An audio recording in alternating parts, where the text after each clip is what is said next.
Dirty World. Part 5Z from Zombies. CLOCKTIME2. Any similarity to this grim reality is another dirty coincidence. We should look for other options, Rena told me with a hint of concern in her words. Yes, now that I think about it, do you remember those fragments found on the hard drives of the ruins of an old military base? Those that had terms like, top secret and for your eyes only. I just related it to friend John By, the agent of the secret police of that South Caribbean country controlled by psychopaths. And if we consider the security levels of the rampant technology of this era, they are no problem for our search bots. I see where you're going with this, Cole. As soon as the first alarm goes off we can find out in real time. And so we did. We programmed search bots infringing, from the most secure communications to public use for entertainment. We asked Ismail to take us to an ATM before we ran out of paper, and then to our home on the outskirts, and while we were on our way, we received notifications from the search bots. They were various communications in text, audio, and video regarding the symptoms of Z. Tales that originated in a Mediterranean data processing agency in contact with someone reporting from the Far East, retransmitted under maximum security to a local agency nicknamed the Company. They seem to be very dedicated to secrecy, I said to Rena, handing her a cup of tea. I didn't expect so much associated hostility. They cultivated many unhealthy habits. That is also part of the causes of the cataclysm, the dark side of humanity. Here, among what the bot intercepted, there's something on video marked as classified. It's video. I sat with my cup next to Rena and we watched live footage of people running in the night amidst the chaos, the voice of someone screaming. Utsuadama.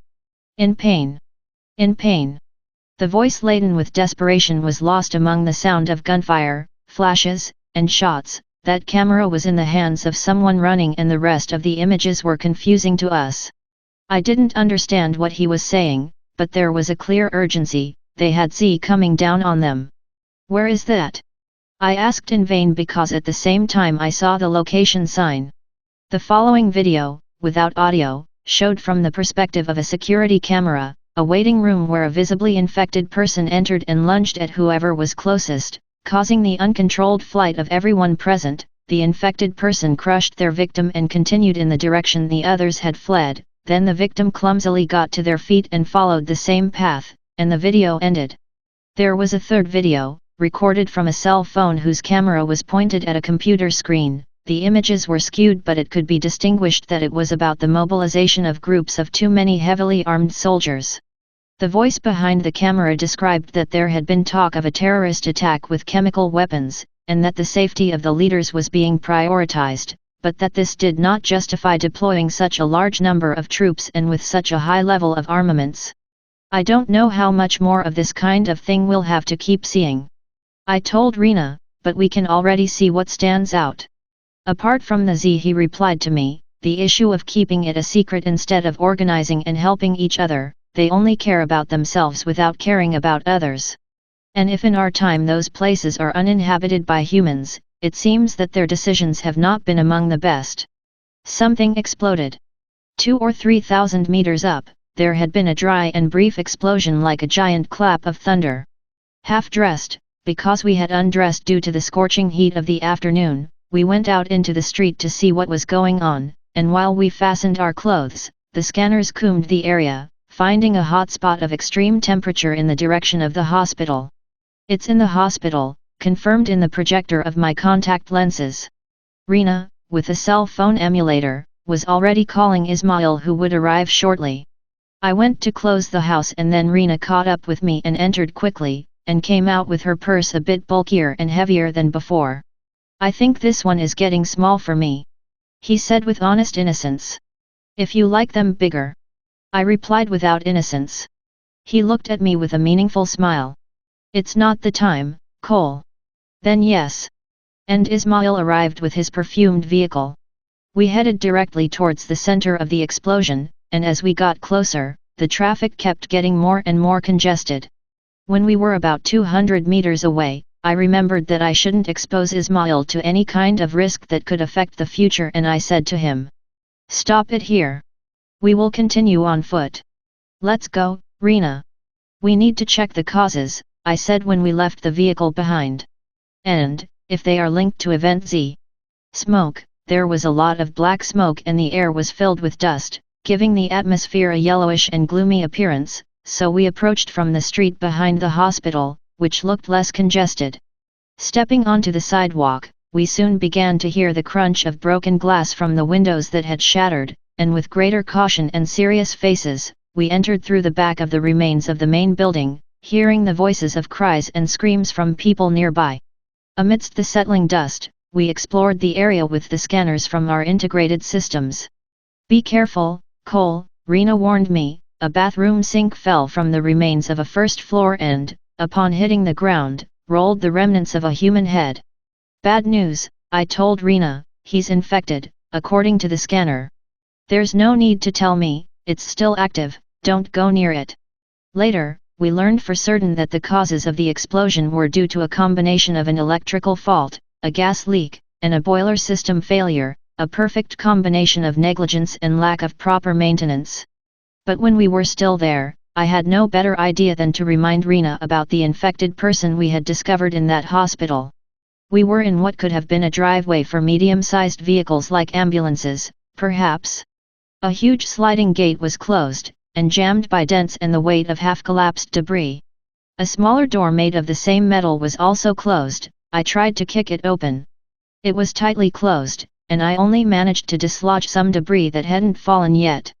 We're not going to be able to go this way, I told Rena. Yes, we can do it, Rena replied to me as my contact lenses automatically polarized in front of the laser's flash, which traced a bright line in the dusty environment, knocking down part of the wall next to the door, leaving a brief space for us to barely squeeze through. The first thing I did upon noticing the first laser flash was look back, hoping not to find witnesses to the anachronism that a powerful laser represented in a previous era. While a faint whistling of reloading sharpened beyond human hearing, Rena took the other laser projector from her purse and, extending it to me, said with complete naturalness. If we were going to go in there, I'll watch your back and you protect my beautiful, lovely, and precious behind. I didn't expect that at that moment. I nodded and checked the scanner again before moving on. On my augmented vision screen, amidst the interference from the short circuits that continued to crackle, several fallen and motionless human figures appeared. The ones who are closer are already deceased, I warned Rena without needing to. But saying that with firmness made me feel more confident, and I'm sure it did for her too. So, we went in, and then I saw a sign that said, "Morgue." Those had been there since before the explosion. The internal door of the morgue was a swinging door, but it had been left open outward. Better be careful, Rena told me and added, we'll scan from here and leave before they see us and mistake us for intruders. At the same time, colored lines appeared on my augmented vision screen. The detectors found concentrations of fentanyl and the flickering red lines of imminent danger. Better we leave now, Cole, she said very seriously. Yes, I replied.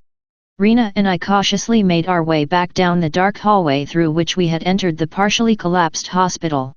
The smoke and dust still hung in the air, and the smell of burning mixed with a faint trace of decay. The morgue could have turned into a dead end, there was no possibility of delay. We exited through the wall edge that Rena had cut. We need to leave that part blocked, I told her, and with great care and speed, we used the laser to demolish part of the masonry until we covered the exposed gap, and we walked around to reach the front of the hospital. There were too many people, there were injured, sick, some family members, companions, and a lot of people just curious without helping anyone and interfering with the movement of a couple of ambulances from another hospital. In front of a fire truck, a female journalist was talking to a woman about the cause of the explosion, but everything they said was incoherent and overloaded with emotion. We stayed on the sidelines, heading towards the entrance with the intention of accessing the security cameras, at least within the remote range of the scanners. We made contact and copied the content of the memory units as we walked past the journalist who was communicating with a news outlet, broadcasting live to the public. AZ came out from behind and bit her on the face and neck.